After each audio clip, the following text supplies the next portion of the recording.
Good evening and welcome back, everybody. Thirsty Thursday number 23, coming up on a full year of Thirsty Thursdays. With us tonight, we are talking about women leading the fire service, and we have three wonderful women, very experienced, very intelligent, very wonderful people that are going to fill us in and give us some direction for how we're going to lead the fire service and hopefully bring more women in, get them into leadership roles or whatever roles that they desire, and continue moving forward with some progress. So as we typically do, cheers. Welcome, everybody. Thank you for joining us, ladies. Thank you. Thank you.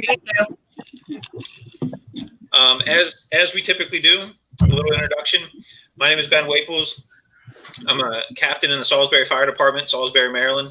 I've been in the fire service for about 20 years, including time before I was 18. I've been in Salisbury for about 14 now, and had the pleasure of working with Trevor and Bobby in Ocean City as a part-time firefighter paramedic. So with that being said, boss, it's all yours. Great. Well, folks, I'm not even going to go through introduction for myself because if you watched this before, you've heard me talk ad nauseum. So I just want to get to our guests tonight and go around the horn. Really excited to have these folks on here. Actually, there's tons of women in the fire service that we'd love to have on here tonight. But as you can see, we have a limited amount of squares available for our platform.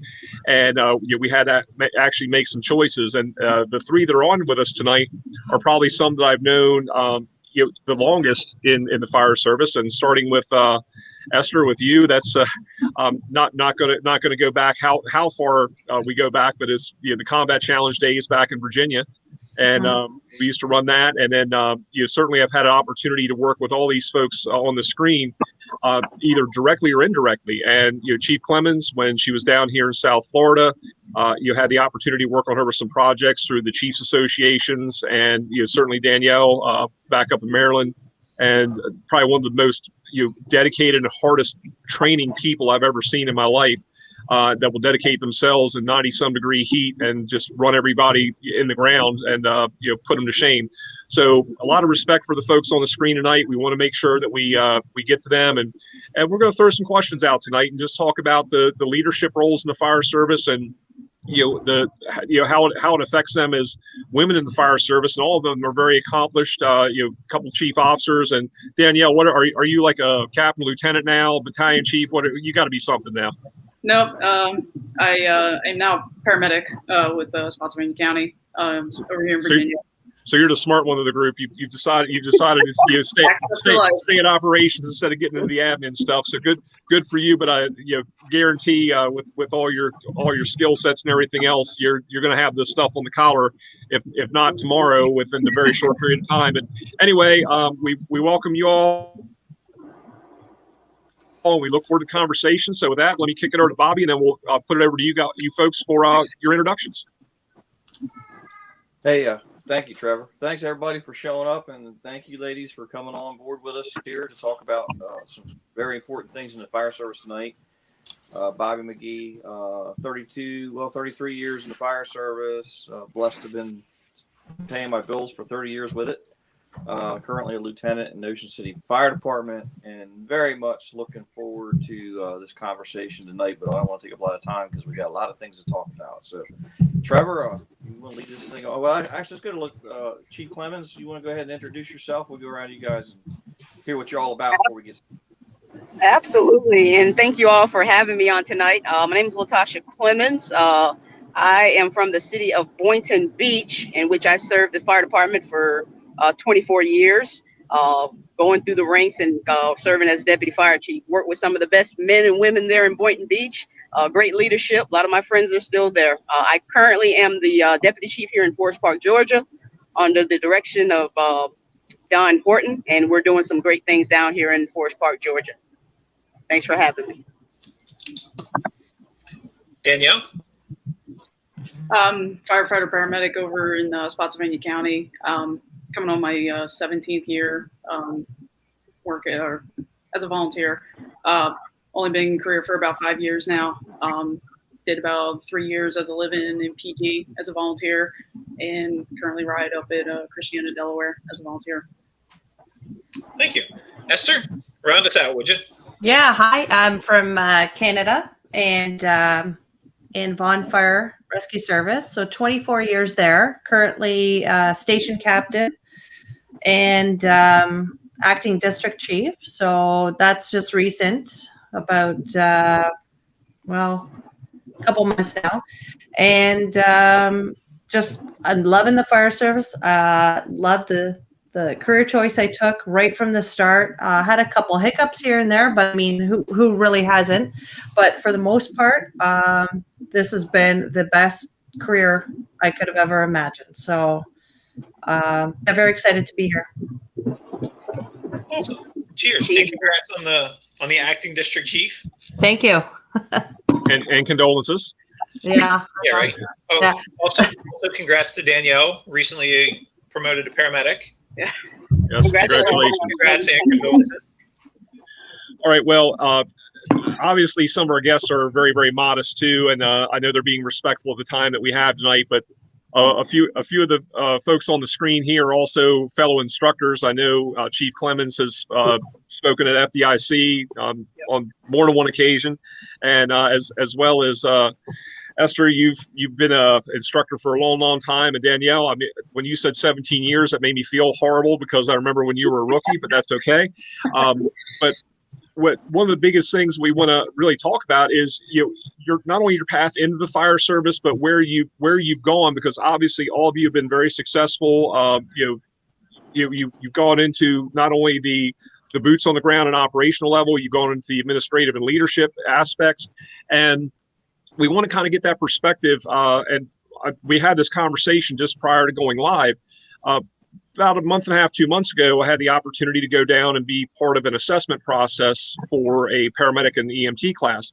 And one of the women in the class asked me, what advice would I give to a woman entering the fire service? And I could certainly speak to that from a narrow lens or a narrow focus as a chief that does hiring and promotional processes and professional development. But I reached out to Chief Clemons afterwards and said, hey, look, I can only say but so much. And I'm not a woman in the fire service. So would you mind stepping up and talking to this person? So the mentorship to me, whether it's, the X or Y chromosome really is immaterial, but I'll start with you, Chief Clemons, if you don't mind. What are some of the things for women who are getting in the fire service today? And obviously all of you have been in for a while now, which still blows my mind how long it's been for all of us. But for someone who's entering the service today compared to when you all first started and some of the slings and arrows that you went through, what are some points of advice or career development that you would give to women who are currently trying to get into the fire rescue service? So Chief Clemons, if you don't mind starting off with that. Absolutely. So I can, let me just speak from my experience. Obviously, this wasn't a childhood dream because where I come from, I didn't see many folks that looked like me in this fire service. But I did have the opportunity once I started working for the city of Boynton. I started out in Parks and Rec, actually.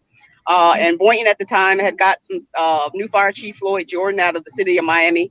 And some of the friends that I knew that worked in the fire service and also worked for the city asked me to go down there and meet the fire chief, and I did, and we spoke about sports and things of that nature. So that led me into an opportunity into this fire service. And Esther mentioned having mentors. Having mentors was very crucial because this is something that, you can blindly go into without having all the, the background as volunteers and things of that nature. But I echo what Esther said. Once you get into it, it is the best career in the world. So my advice for other women that are going through and may have come from a background that has no idea of what the fire service entails, if I can teach them something today, is to learn everything you can about the fire service prior to even trying to make this a career choice. Go to volunteer with other agencies, seek those volunteer opportunities out, join Explorer programs and things of that nature so you have an idea of what the fire service is about. I'm not going to paint it all roses as we move forward into this conversation. The fire service can be challenging. But I believe that with hard work and learning all your policies, your rules, once you get into the program, and working together with your partners, your counterpartners, and looking at those supervisors that are mentors to help you through the process, you can be successful. I wouldn't defer anyone or any woman to shy away from this career. It is a great career, but it does have to be the best fit for you. This has to be something that you are passionate about. And if you believe in serving and serving your community, this is definitely an opportunity for you. But I have to say, learn about the career. There will be pitfalls. There will be things that you have to be mindful of, but you can overcome them. You can overcome them. And I digress to Esther. Okay, thank you. It's just so important to have a mentor. I know when I started, I looked up to the two females that were on our fire department when I started, and I just kind of asked them questions and tried to follow the people that I would see doing it right. And you kind of get a gut feeling when you first start who's doing things right and who's the slacker, right? And so when you follow someone doing things right, things go a whole lot smoother. But just to add a couple of points, I think someone really needs to find the right department for them. And for females, yeah. I had real success in our particular department. We've got a 10% ratio. So just over 340 firefighters. I think we've got about 36 women now. So what our department did, I don't know if there's going to be any other chiefs listening, is instead of having the one or two token females, they just stacked our department. Every single recruit class, maybe 3 or 4 out of 20, over and over again. So that became the norm in our department. And it wasn't long, maybe 10, 15 years, where I kind of look around and went, wow, like we've had 3, 4 women on a fire truck altogether. We've rolled, and that would be the norm now. That would not even turn heads, or people wouldn't even talk about it to see 4 women on a fire truck now, which is amazing, right? So second thing first thing is find the right fit for you, whether you need to apply to a department that is going to be a good fit for you, whether it has already a few females that you can talk to, or if there isn't that availability to you, know that you're going to have to go up against some challenges and still get that mentor outside of the department, right? Second thing is work your butt off. Yes, you have to work. You have to be caught doing things right, and you want to, put it out there that you're a hard worker. You're not a slacker, right? And that's your qualifications, your knowledge, your fitness level needs to be at a top level. If you're going to be on a fire truck, working hands-on on a fire truck, your fitness level needs to be up there, really high. And be positive. Take in all the knowledge you can from everyone around you, and really look at the people doing things right around you. Great. Thanks, Esther. And Danielle, from your perspective also, I mean, you've obviously been in the fire service for a while now and have come through. What are some of your thoughts and outlooks on what's been said already? Kind of piggybacking on both Chief Clemons and Esther. For me, it's been training, traveling all over to get that additional experience, because some people don't have the affordability to get experience from running calls if they run two or three fires a year.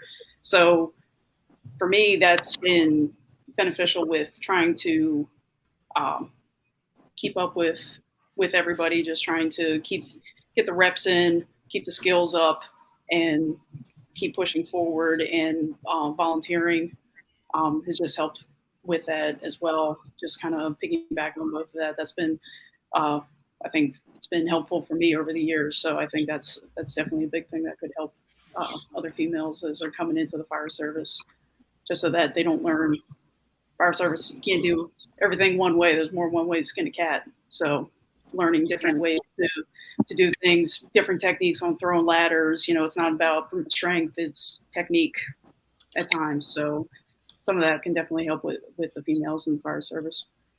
Let me throw this question out, and I'll circle back to what I had said before when the woman in that class had asked me my opinion, and that was my response, to say it doesn't matter your chromosome makeup, that you first and foremost don't pigeonhole yourself. You're a firefighter, you're a paramedic, and it doesn't matter whether you're male, female, tall, short, black, white, fat, skinny.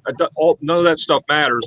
It's about, are you going to go down that hallway to get that 3-year-old kid in the Spider-Man pajamas or Batman? What pajamas is he wearing this week, Bobby? Spider-Man, Batman? We always change it up. Anyway, it doesn't matter. But we always talk about those things. He's and 8 to years say, old now. oh, he's 8 years old now. He gets old. He or she gets older. But that was my response. So I'm going to actually throw 2 questions to you all. Number one, from a chief officer responding that way to that question, critique that. Give me your visceral response to say, was that a good response, a bad response? Was that something to point them in the right direction? Versus saying, look, this is about kind of piggybacking on what Danielle's saying. This is about your skill sets, and yes, are you gonna have to probably prove yourself harder than your male counterpart?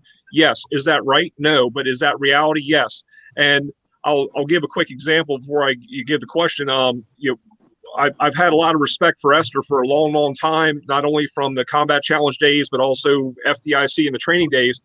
And I remember one of the most vicious arguments that we ever got into was at a 1403 class in Indianapolis, when we were trying to figure out our fire flow calculations and our fire load.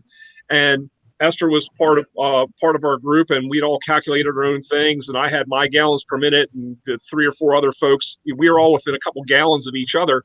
And Esther was dead wrong, in my opinion. She was like, "What the hell are you talking about? You're talking about thousands of what?" Well, here in the U.S., the metric system, that was one heck of a week for us when we tried to do that. She was going to lead us a minute, and then when we finally figured it out, and she actually did the conversion for us from U.S. to metric, we were all liters per minute, yeah. But, yeah, and then I think at the end of it, I said, "Why are you doing calculations on a fire scene anyways? You pull out the chart, the cheat sheet. How many lines you got off? Pull that lever, get the water going, right?" I go, just grab the cheat sheet. That's what it's there for.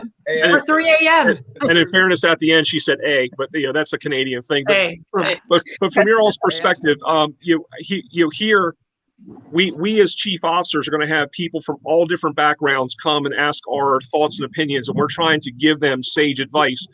So from what I was asked to what I gave back, tell me the good, the bad, and the ugly of that, and what would you change? How would you have responded to that question? So Chief Clemons, if you don't mind starting on that. Absolutely, Chief. I do think you answered that question correctly. That it shouldn't matter, and it shouldn't matter your ethnic background, your gender, and things of that nature. What should matter is your skills and your knowledge, skills, and ability to be able to do the job. Now, although that may be the case, and I want to echo what Esther said earlier, when having 3 or 4 women on the truck and the more women in her department became the norm. There are some organizations that still doesn't reflect that. So being that 1 or that 2 that may be sporadically spread out on a different shift or a different station, you still may have your challenges of having to work a little harder or prove yourself a little more. But again, I like to say that that's not saying that it can't be done. Look, I just got a model myself that has come through and made it all the way to deputy chief, being probably one of the only ones in the organization. So, Chief, you answered that well. However, there still are those challenges that they may have to face. But again, you can overcome it with the training that Danielle stated, with the knowledge, skills, and ability that Esther stated. It can be done. It's possible. Yeah, I really like the positivity, Chief, that you project all the time, and that's exactly what a female entering this career, the fire service, needs to constantly have. They just need to be positive know that they need the knowledge and the skills, but the most important thing, honestly, at the end is the attitude. If they have the right attitude, they won't give up. They'll keep on learning and do good by the career, you know, and actually say good by it. And as far as like if I really look back at what made the big difference for me, the biggest difference was the training. As soon as I went out of my pod, my little Vaughan size secret pod, and went to FDIC and went to IFSI and started taking courses, week-long courses, or at the FDIC, the hands-on courses. And I'd go every year for, say, 6-7 years. That made the difference. The network. As soon as you start networking and talking, not just to women, to men, and getting those professional relationships going, that made the difference. The constant training. And then so I'd have my favorite subjects. Everyone knows I like the firefighter survival, right? But then I started thinking, okay, Esther, I can't take this for 3 years in a row. The same stuff. I got to branch out. I need to know heavy rescue. I'm on a fire engine as a captain. I better take that course. I'm in a station, moving into one with trench and confined space. I better take those hands-on courses, right? So I started to branch out and take the things and the qualifications that I knew were right and made sense for myself and for my career and for my professionalism. So that's the big one, was the knowledge. Through the whole thing, you gotta stay fit. I can't focus on that enough. Firefighting is a hands-on career, a hands-on job. We're using these two hands, getting off of the truck and carrying equipment, and the public expects us to be fit to be able to do our career. Our coworkers expect us to be fit. So in this career, if that's what someone chooses, they need to be working out and schedule in that 3-4 times a week to stay fit. And no one expects, as someone ages, to be at the same fitness level. I've spent 24 years in. There's no way I'm running a 211 again. Those days are done and over with. But I think I'd get through the combat challenge. I think I'd get through it, right? But yeah, so now that's for myself, getting through, you know, what was important for me in the career. For someone coming into the fire service, from what Trevor was saying, that the advice he wanted to give them, when you become a recruit, I would say zip, ears open, 80% listening, 20% talking. Get to know your crew. Know what their strengths are, know where you're going to fit in to that station, to that crew. You're obviously going to be doing 2-3 times the amount of work, especially station duties as a newbie. Know what you can bring to that crew. Be the pro at something. I don't care if it's going to be cooking to begin with, or cleaning the station. Maybe take a small engines repair course. Like be a pro, or be that asset on the crew. Maybe it's medical, whatever it's going to be the go-to. You know, within 3, 4, 5 years on a crew, you should have your guys looking at you going, ask that girl, because she knows exactly what she's talking about, right? So, and be positive through it all, right? But you want to be the go-to. And as far as one last point, I was thinking about what I was going to say with what type of a person is a firefighter. It doesn't have to be, it's not about male or female, but what type of a person. Because sometimes you see a person that's off on their own, like a lone person at the station. They like their alone time. That's okay every now and then. That's fine. But really, is a firefighter an eagle or a wolf? I tell you, an eagle, very noble animal, is kind of a loner, very territorial, proprietary, deadly, right? A wolf, pack animal. They like to be together. They eat together. They hunt together. They help each other. They share. They've got their pecking order the way we have, right? So if anything, you're going into your your station and you're like, I don't know, I might maybe having difficulties in this area or with this person. Put that aside and remember, you say to yourself walking in to that shift, I'm a wolf. I'm a wolf. It's my pack, right? Be that pack person. Contribute to your crew. So kind of a split answer, Trevor, but I covered, I think, a lot of it. Sorry.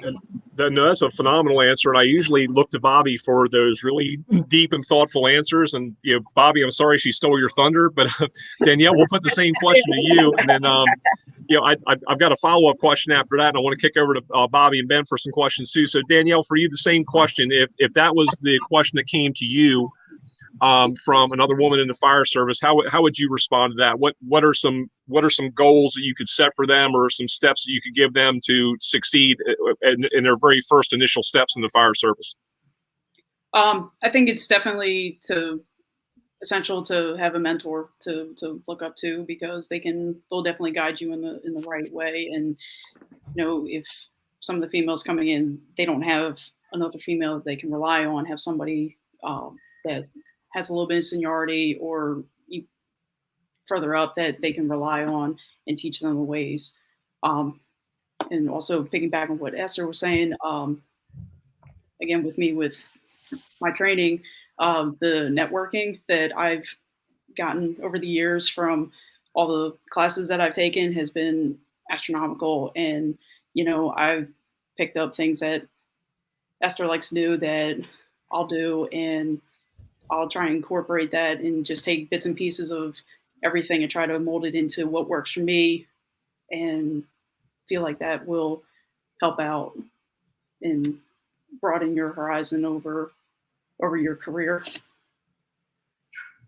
Yeah, absolutely. And one thing, and Bobby, I want you to weigh in on this too, and Ben as well. An observation I've had is, and here, even in South Florida, in the county I'm working in currently, there are a few all-female, engine companies, truck companies, and even in my own department, as small as it is, we had an all-female crew. They call themselves the She Shift, and that was, it was great for morale. It was a lot of things, but at the same time, it was. I found that some of the biggest critics of women in the fire service are women in the fire service, and I mean that in a way that's to say that people who have gone through the effort to become that firefighter, that paramedic, that go-to person, everything that Esther was talking about, they are very, very protective of that pack and say, hey, look, you're representing not only the fire service here and this crew and this engine company, truck company, our department, but you're also representing all the other women in the fire service. And when you don't meet this standard, it comes back 3 or 5 fold. If you mess up and you don't do the right thing, or you make a comment, and this is a situation that I ran into, and I will say I rarely had ever step in. Oh, well, just let the guys do that. Oh, wow. I mean, if you talk about hell flying into somebody, and that was handled at a company level as it should have been, no matter what the makeup of the crew was. But talk about that, and Bobby, can you weigh in on that too? Because I know from your training background as well. And Ocean City, obviously, we had quite a few females on the shifts, and more so before I left, and even in my own department. But I'll kick it over to Bobby. Then I want to put it over to the 3 panelists as well. How do you, as a woman in the fire service, how do you hold not only yourself accountable, but other women in the fire service? And do you ever have any kind of conflict when it comes to holding people accountable, where you might have a male and a female on the same shift, but do you have to approach it differently for any reason, and why? So Bobby, do you have anything to kind of tag on to that a little bit? Well, I'm not a woman in the fire service, so I'm not quite sure that. No, I think later on, I think this is really good stuff. I think, I started off in the fire service as a volunteer in my hometown, as a Irish white guy. And I don't think that I'm any shape a minority in this deal. And everything wasn't easy for me when I came up through the fire service. As you guys know, I had a little bout with PTSD some years ago. And what I think about when I think about both minorities and women in the fire service, and people of color, everybody, is that I was given room to kind of get my ship right again. And so when we get done talking about, how they're going to hold other women accountable, I want to know how we can get better, because I don't think all the reason why we don't have enough minorities represented in the fire service, we don't have enough women represented in the fire service, is just the hiring processes in general. I think some of it's because we're not welcoming enough. I think that it seems like an odd place for some people. And so I think I'd piggyback off of your question, Trevor, and say, what can we do in the fire service to be better, to not overdo it when welcoming minorities and women in there, but also not ignoring that there's a difference, and that we need to be, I believe, more accommodating, so that everyone has the opportunity to kind of get room to fix their ship as they're going through their fire service career. Because I also have the sense that minorities and women don't get the room to fix their ship. People kind of jump right on it and say, aha, look, that kind of. So after you get done talking about that, I know that this is a no holds barred show here. If you guys could talk about that, but that's my second thought on your thought, Trevor. And thank you, Bobby. And that's why we love having you on, because you always see that view of it that nobody else does. So Latosha, if you don't mind starting off with that, I know we threw a lot of information out there, but if you don't mind trying to address some of those things and throw your thoughts out there for us. So yes, initially I know I heard you ask, you mentioned that women seems to be more critical of other women. I haven't had that experience where another woman was more critical to me, and me as a chief officer, even coming through the ranks, being that I know my own personal experience, what I try to do is be that mentor for women that are coming through, and not only women, any new probationary firefighter that is coming through. I'm a person that likes to look like the strengths and weaknesses of others. My strength may be your weakness. My weakness may be your strength. So if I can pull together, whether it be women or any probationary person that's coming through the fire service, my job is to, and as I've always felt this way, is to mentor, coach, and counsel, and ensure that my employees that are under my leadership and even coming through the ranks, that they can meet the requirements that are demanded of them. As a minority, and I heard, I think it was Ben or whomever just mentioned about as a minority coming through and feeling isolated and things of that nature. Those are facts. I think we need to be more intentional about how we treat one another as people, regardless, whether it's the fire service or just your personal or your personal or professional life. We just need to do a better job at being intentional.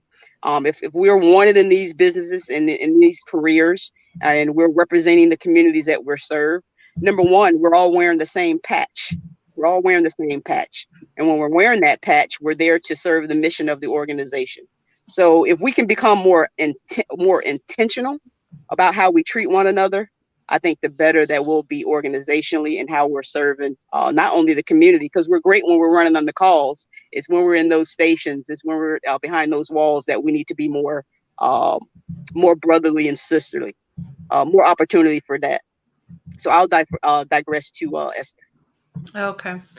And I love how you ended with the just being nice. I'm pretty sure this is many years ago at FDIC, Chief Rick Lasky was talking about what he did and put on his fire trucks and put the message out to his firefighters. And the one thing that stuck, and that he put out, was be kind. Like, how simple is that? Be a kind human being to everyone you come across. Be professional. There's key points that everyone knows in our career. Be professional. Be knowledgeable. Be fit. Be ready to do your job the correct way. But is everyone kind? Is everyone approaching? It doesn't matter who it is, whether it's female, male, Black, Hispanic. It doesn't matter what who the person is. Are they approaching everyone kindly with the right intention? So I would say with being kind, but to Bobby's point, I think what could help out is getting recruitment at the right places. So putting the message out, whether it's a volunteer department, maybe approaching the right places with holding a women in the fire service, recruitment, or they just bring in kids from high school and show them, like, this is what our career is about. Let's set up different stations, information sessions for them. Maybe go to rugby teams. Find the right type of a person that would like to come into the career. And yeah, sure, you want to tell them about all the pluses and all the good things within our fire service and what a great career it is. I mentioned that I'd be doing this talk to a senior firefighter, and you know what they said to me? They go, don't forget to tell them about all the other bonus things about our career. This is a great paying job. Like, it is a fantastic paying job with benefits. And if someone's a volunteer, it's not all about the pay and the benefits, but mention all the other things too. The helping your community, just the feeling you get when you're actually helping someone. And so I would say with recruitment, how would we change things in the future is the difference for my department was bringing in multiple for females. The issue of females, bringing in multiple females, class after class after class, and bringing in the diversity, class after class after class. You can't just have one or two token. It has to be the norm. And find the people in the right places. Put the recruitment out in the right places. Find the right people. Absolutely. Absolutely. Danielle, thoughts? When you were saying, what's the best way to kind of hold everybody accountable, I think we both on both sides of the fence need to really embrace the camaraderie in the fire service, because I feel like that's gone wayside. Like, the only time I see it is trainings, Fools organizations, Firefighter Combat Challenge. Like, if we had that mindset with everybody and trying to build each other up and show everybody the right way, if they took a step outside the wrong direction, I feel like that will definitely put us towards a better goal and get us back on the right path. Good. And one other thing that just came to my mind, promote the women and the minorities, because once they start moving up, their viewpoints matter, and promote those people up. They shouldn't be at one level within the fire service. It makes a big difference. Yeah. I'll make a comment to that, Esther. If you can't see it, you can't be it. There you go. That's a great point. Right? I was going to say that. It gives those new members coming in, if they see Chief Clemons, they see Chief, and I'm gonna try my best, Lakatos. Well, Captain. I like to say call me Captain, because that's where I sit all the time. It's in the cab of the truck. But they see you two as role models, then they know that is a potential for them. They may never actually work on your shift, work on your fire engine.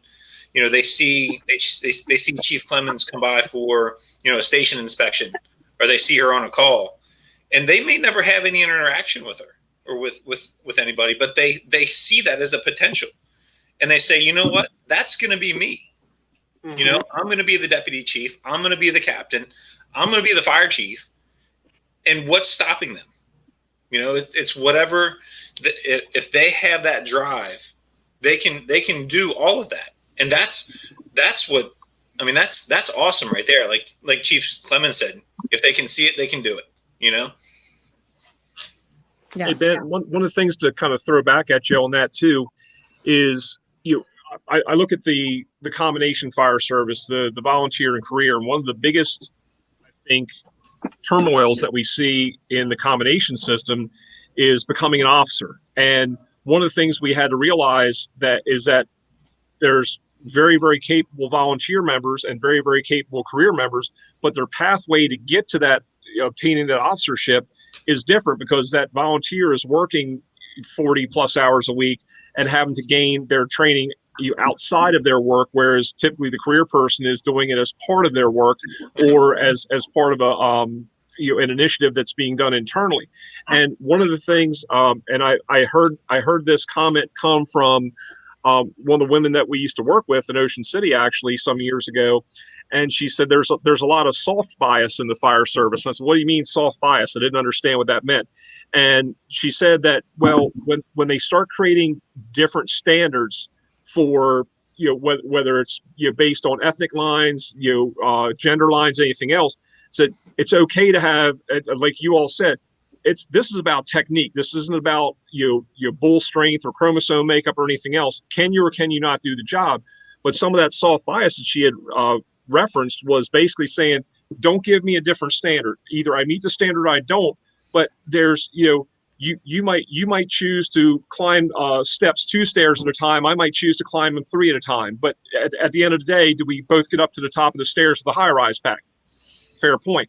So the point being is, I think that evaluating the overall process.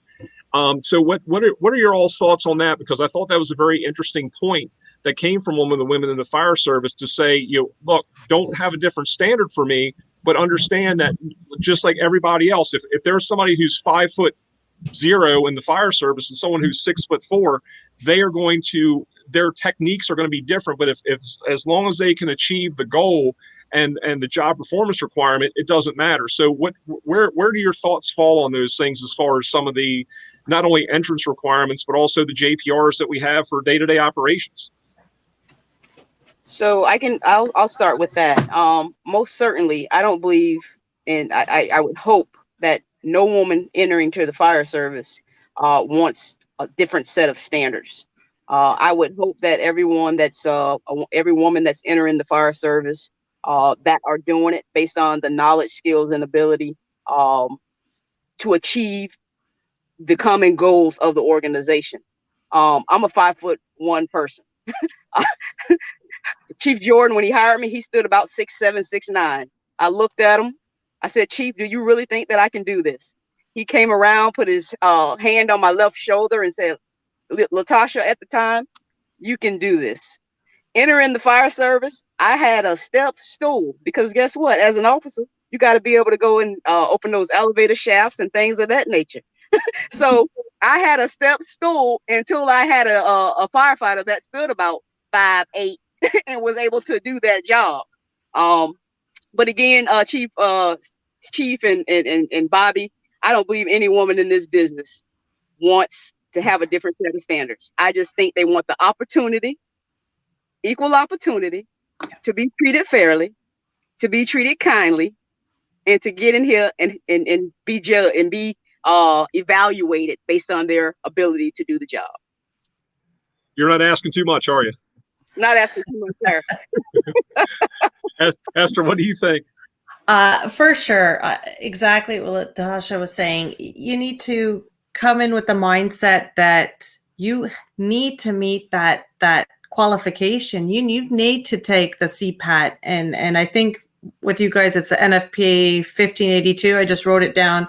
I think that's the national standard. Everyone needs to complete that and be successful on it to enter in. Now, once you've completed that and you get on the job, you should be maintaining those standards and that physical ability throughout your career if you are on a fire truck.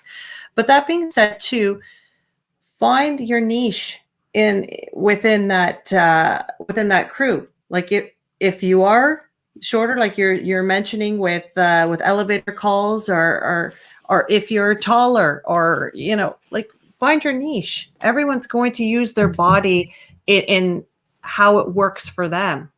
I remember being down in Ocean City and teaching firefighter survival. And then, we had to put up ladders for a couple of the stations. And I watched this woman put up ladders. I couldn't believe the skill level. That woman's on our panel tonight, Danielle. I taught ladders at 2 colleges. And I looked at her and I thought, oh my God, I've never seen a woman put up ladders as competent as her. And I got to ask you, Danielle, who did you take ladders from, or who did you learn your ladders? Oh, sorry, I had to find my charger. Oh, okay, no worries. I've had a lot of concussions over the years, so my memory's not really good, but I don't recall exactly who first taught me that. That's honestly, that was just reps. Yeah. So have the reps in, have the skill, and do your job well. You can't really be able to move up and teach someone a skill unless you know it well yourself, right? So, yeah, I definitely say know your skills and be fit throughout your career. Right? Check. Yes, Esther, I have a comment. So I've been on the hiring process and the promotional process for many, many years of entry-level firefighters. And sometimes we can hold even those folks that are testing with our organization to be employed to such stringent terms when we ourselves are not maintaining those same techniques. You want me to throw a ladder, you want me to crawl through a smoke-filled room, I can do that. But if you're my evaluator and you're holding me to such stringent terms, and then I know that you don't have that same skill, that's a problem. Yes, it is. Yes, it is. That's a problem. I digress. No, all great points, and that's one of the things we were talking about. And Danielle, I've seen you training multiple times, and where back to back hot classes, and people would expire after one of them, and it's just that drive that you keep going, and that, to me, that sets the standard. And Chief Clemons, you're absolutely right. Back in my younger days, 35 plus years ago, when I would do some testing for some departments, and I would look at the same thing, and here's somebody who was wheezing going up 3 stairs, and I'm carrying high-rise packs and going through the same thing. I say, they're evaluating me, and do I want to be a part of this department? So I think that regardless of your leadership position, or whether or not you're male or female in the fire service, it's that point of leadership that you all are espousing to say, look, here's the standard that we hold not only you to, but ourselves also. And not just that, it's also the integrity compass and the moral compass and the physical fitness compass and the ability and agility compass that we all put out there.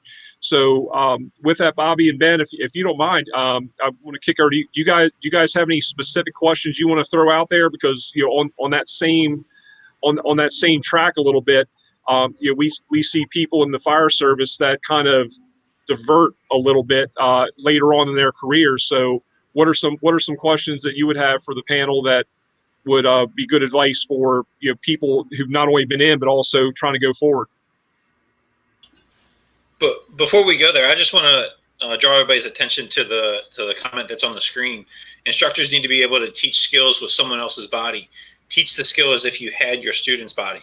And I think Bobby has mentioned this before, that being an instructor and teaching skills has made him a better student of the game, and being a better instructor to have to break it down and to understand skills and that kind of stuff better, to better explain it to everybody that might be in the class. And like we talked about tonight, it's a lot of technique. Like, yes, it helps if you're strong. Yes, it helps if you're flexible. Yes, it helps if you have a good cardiovascular endurance. But ultimately, like, if you're strong enough to get the job done, if you can do it, but you have good technique, then you're still going to be effective. And I think this comment is huge, to teach it as if you had that student's body. Again, if I'm 7'4" and I don't have an ounce of muscle on me, like, I've got enough leverage that I can throw a ladder, so it's just a matter of using that leverage. And again, going back to, Bobby's wheelhouse as in mechanics and working on cars and that kind of stuff. If you got a nut or a bolt that's tight, it's not so much having the right tool, but being able to apply the right amount of leverage to it to get it loose or to manipulate it the way that you want. So I just wanted to talk about that real quick, and now I'll kick it back over to Bobby. I don't know how I'll follow up on that. No, I think Esther's hit the nail on the head. I think Chief Clemons, Danielle, I think, I just recently, I've been blessed with the privilege of going through the fire service without a whole lot of outside pressures on me.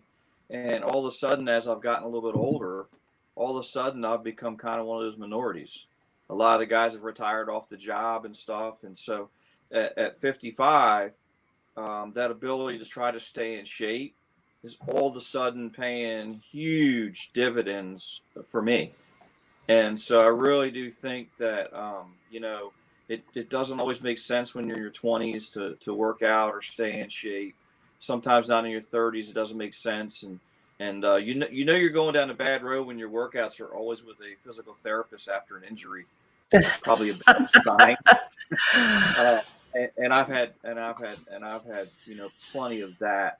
But when in training people, I've seen just as many men struggle with skills. I always talk about the high section ladder throw.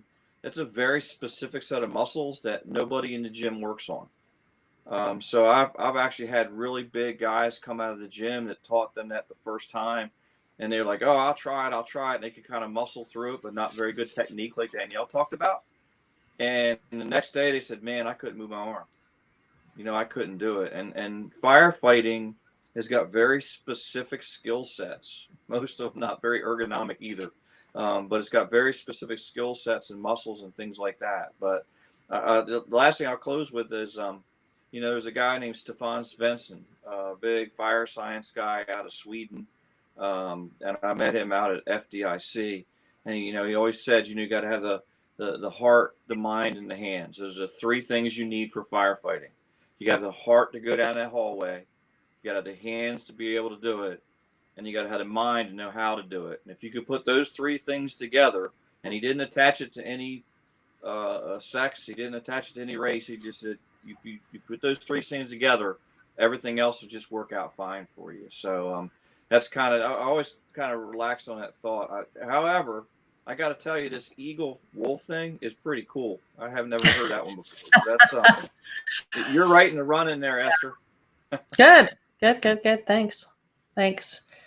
Yeah. So really, for the three things, biggest things I'd say, for anyone coming into the fire service, it doesn't have to be specifically for female.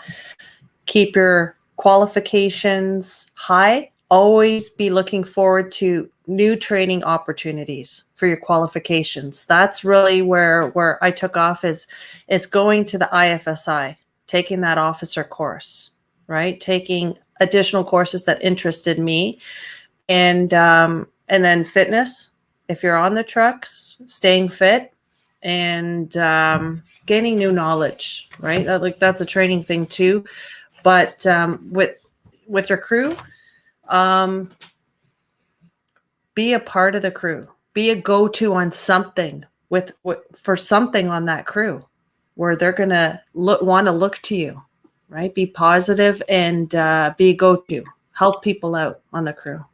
So other things that that kind of stick in my mind: listen more than chirping and talking. And if you want to set goals, what would your career look like in a year from now, 5 years from now? Where do you want to see yourself? Right? That might be useful too for people. But yeah, set goals, always maintain your professionalism, be positive throughout it all. And I really like how Chief Clemons is. She's always got that professional drive and that positive drive. And that really shows. That spark shows through when people talk to you and they want to ask you questions or see the angle that you're coming from. have that positive attitude when you talk to people. It makes a difference. Yeah, Esther, I would agree wholeheartedly. And one of the things that I would say about all the folks on the panel tonight is all of you are leaders in the fire service, and just like you had mentioned with Chief Clemons, there's that command presence that comes across, and that's not something that's intentionally done. That's something that's developed. And when I look at Latosha and Esther and Danielle, and I see that command presence that comes across, that's leadership in the fire service. That's leadership in our industry. And yes, you happen to be of a certain gender, but that's the leadership part is what's first and foremost and showing through. And to me, just as you had mentioned, Esther, is when you see that kind of presence, that's what really speaks to a lot of people right off the bat. And they know that you're legitimate. They know that you're there for the right reason. They know that you're there to take care of business and also take care of them as the crew that you're managing or the entire department that you might be managing. So I really think that from that standpoint is showing the leadership in the fire service like you all do is the first and foremost part of everything that you put forward. So with that, Ben, I know you're probably Ben's our timekeeper, by the way, and he keeps us to a pretty stringent timetable. So Ben, you want to go around the horn and get the final thoughts from everybody? Yeah, that'd be great. So Danielle, you want to lead us off with some final thoughts? I don't have a whole lot. Just for everybody coming up, just look for the new challenges, whether it be a new skill. If you ride an engine every day, start doing truck skills and start moving, branching out. Like tomorrow, I got rope one class, so I'll be doing that for the next handful of days, trying to just keep moving forward. And like Esther was saying, just have those goals in mind and just keep moving forward. And once you reach them, reevaluate and keep pushing forward, and they'll lead you down a good career path. Thank you. Esther? Okay, I'm going to say something different. I'm going to leave you with 3 books. 3 books you guys can look up. And it's on 3 different places within your career. Okay? Someone's going to fit into one of these 3 areas, I'm sure. So, first one, Street Smart Firefighting. This is for the firefighter, anywhere up to 20 years or, from starting to moving up. Street Smart Firefighting by Robert Bingham. That's the first book. Second one, for any of you aspiring fire officers, you got to have the Fire Officer's Handbook. John Norman's. You got to have that. You got to read it right through. That's 2. Last one, I bought this book for my guy. He's an assistant deputy. So he's in negotiations. So if anyone's aspiring to maybe be a chief one day, or they are chief, like Chief Clemons, or maybe part of the union, right? You're in negotiations. Don't split the difference. This book is fantastic I think it's an FBI detective that goes into Harvard, and it's just amazing. I read the first chapter. I bought it for him and read the first chapter, and I'm going to be hooked on this book. So it's called Don't Split the Difference. Look at that one. That's it. That's all I got. I kind of covered a whole bunch of stuff. So thank you, Esther. Chief Clemons? Yes, I like to speak to the specificity of the diversity, even amongst the women that are on this panel. Danielle, Captain Esther, and myself, who all spoke from different perspectives and brought some overall, I would say, Chief and Bobby, brilliance to leading women into this organization. If I can leave any nuggets, that will be, you can do it, work hard, stay consistent, reach out for a mentor, and don't take no for an answer. You can do it. Thank you, ladies, for allowing me to share this panel with you. And thank you, Chief and Bobby, for having me. Thank you. Thank you, Chief. Bobby? I don't have a whole lot to add. Thank you all for coming. It's been very interesting conversation, and I really look forward to a more diverse fire service in the future. I think that it's a great job. I don't regret a single day of making this decision. And after 33 years, I love what I do. I'm going to have to retire at some point, but it's a great job, and I say the more the merrier. I said bring everybody in, and that way we get all our communities represented, and we get to know more about what's going on in these different communities and just trying to figure it out from a white Irish guy's perspective. So thank you, ladies, for coming, and thank you, Trevor. Yeah, thanks for having me. Thank you. And thank you, Ben. Thank you. Yeah. Thanks, Chief. Absolutely, and I want to thank you all, and actually everybody, because for the folks who are watching tonight, this represents some of the great leadership we have in the fire service all the way around, and it's really kind of heartwarming to me because we evolve in the fire service from that first day we come in as the probie and the rookie to the day that we walk out, and we look at things a little bit. Probably with a little bit of retrospection, but also a little bit of introspection as well, and say, how can we make it better for the people coming up behind us?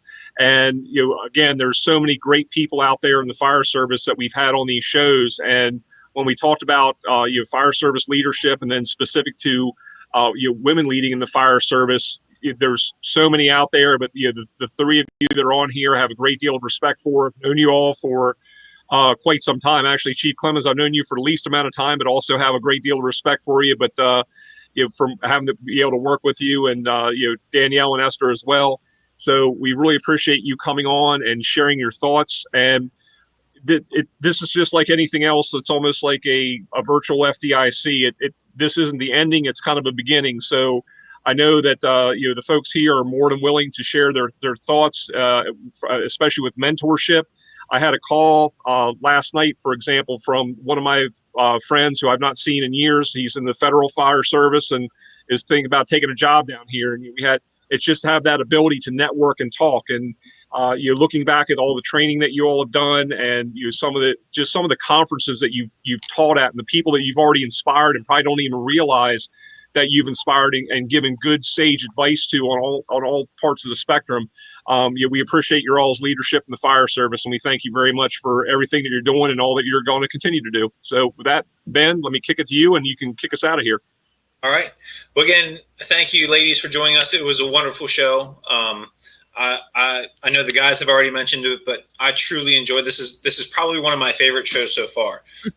Just a great conversation, great points. And there's a lot of stuff that we talked about that, yes, it's specific to bringing women into the fire service and women being successful in the fire service. But if we take a look at the bigger picture that we talked about, one of the first things we said was find the best fit for you, right? It doesn't matter what your gender is, anything else. Find the best fit for you. Find the best department for you, right? If you know that you're supposed to be in the fire service, find that spot that fits you the best. Work your butt off. If you're talking about it, I don't want to hear it. If you're working and you're doing it, then you can talk, all right? And be positive. And I'm just kind of recapping some of the notes that I took throughout all this. For our company officers and our leaders, one of the things that I think was kind of we talked about, but we didn't actually come out and say it. But care about your people. That was a big point that we made through a lot of it, is that if you care about your people and you support them and you mentor them and you develop them, they will care. They will do well. They will want to do well, and they will be successful in whatever they do. So as we wrap up, in our pre-show, we were talking about the Women in Fire, which is an organization. So if you're interested in that website is womeninfire.org, and that's in the U.S. and that is international, correct? Yes, it is. Yeah. So that one's international, and we have the Women in Fire Service, the Fire Service Women of Ontario, which I found that just because we were talking about it. And that website is fswo.ca. So for our Canadian viewers, or if you're up along that borderline, check that out. And obviously, if there's any questions, comments, or you have more questions for us, down across the bottom is our social media stuff, our email. So reach out to us. Please let us know if you have questions. We would be more than happy to to help and do whatever we can to help you guys do better. So thank you again for joining us. Not next Tuesday, next Thursday, the following Thursday. So March 4th, we're back. Our plan is to have Battalion Chief Kurt Isaacson from Escambia County back. We've kind of hopefully figured our schedules out. So that's coming back on March 4th. And then we're going to have a special show on March 18th, not only for St. Patty's Day, but that will be 1 full year of Thirsty Thursdays. So please keep joining us. We appreciate all your support. And everybody have a safe and wonderful night. Cheers again, ladies and gentlemen. It was a pleasure. Great show.